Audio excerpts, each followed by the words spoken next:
So we're here by Beck on the flats in Thirsk, talking to Luke Brownlee, who is the candidate for the Yorkshire Party in the general election in Thirsk and Malton's constituency. Hi Luke. Hi. Thanks for taking time out of your campaign to talk to us. And Luke, you said you'd answer a few questions for us, so here's that first one. What, Luke, would be your top priorities to protect and restore the natural environment in Thirsk and Malton?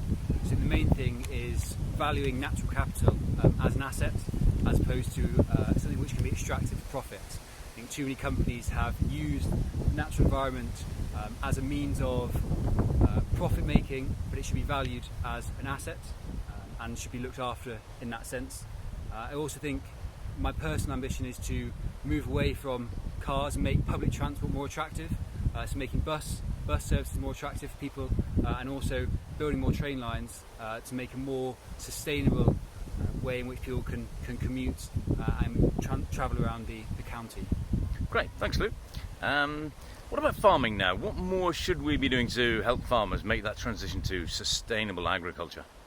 So I think we can firstly protect farmers by subsidising more ecological, more green agricultural methods. So looking at how can we invest in more sustainable farming practices. I also think we can look at small-scale farming. So how can we look at people farming on a small scale, which will reduce the need for mega kind of industrial scale farming, and bring farming more to more local communities and local farming. Thank you.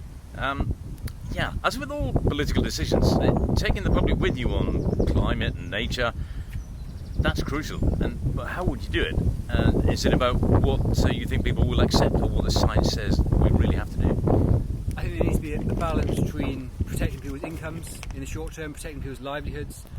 We need to make this transition towards green energy with a sense of optimism and with a sense of excitement that there are so many jobs which can be created in this transition. I think people will accept quite radical moves to protect the climate if there is jobs for young people, if it's accompanied with training, which means that young people can move into these sectors which are renewable more efficiently and more quickly, and if that then creates those jobs, and if it supports people's incomes, then I believe the public will support that. If we're handcuffing ourselves with climate targets and it's leading to us having a lack of fuel or a lack of energy, then I don't think the public will support that. So it's really creating jobs and supporting people's incomes whilst moving towards renewable energy. Okay, thanks Luke. We're here by Beck. There's been a lot in the news, of course, recently about rivers. What's your take, or the Yorkshire Party's take on this? What can we do to strengthen the Environment Agency, holding the water companies to account, or would you go for nationalisation of the water companies? Yes, I mean, in the short term, the Yorkshire Party wants to ban dividends or bonuses to water companies, CEOs and managers if they do not meet pollution targets, and this will make a clear incentive then to look after pollution targets and not exceed them. The pollution targets must be very strict and rigorous, and I believe if you make the financial incentive there to look after the environment, then the actions will follow.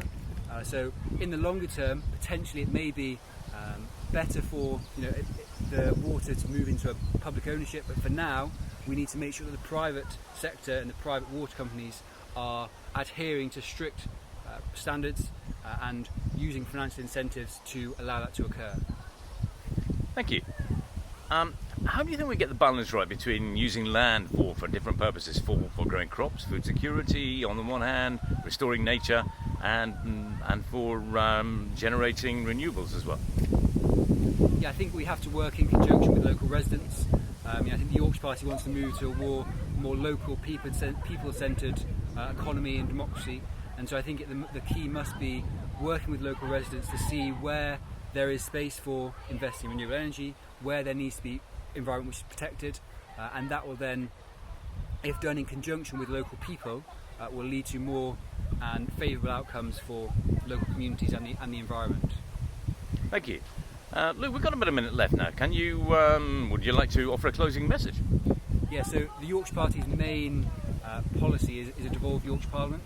At the moment, Westminster Parliament and the Westminster system has a significant amount of lobbying from fossil fuel companies. There were 300 fossil fuel companies at COP28, and I personally believe that we need to move politics away from fossil fuel lobbying and towards people-centred decision making. No progress can occur, real progress can occur, unless there's a movement towards that and away from a discussion which is based upon what fossil fuels and what fossil fuel companies are lobbying for. So that is what my belief is and what I would like to work towards. Are you optimistic about what can be achieved there? I believe so. I believe we can be really optimistic about the opportunities that can be created with biofuels, with renewable energy, with wind and solar, and we can create lots and lots of jobs. I think we should be very, very optimistic about what can be done and how exciting it can be in the jobs that can be created. Luke, thanks very much.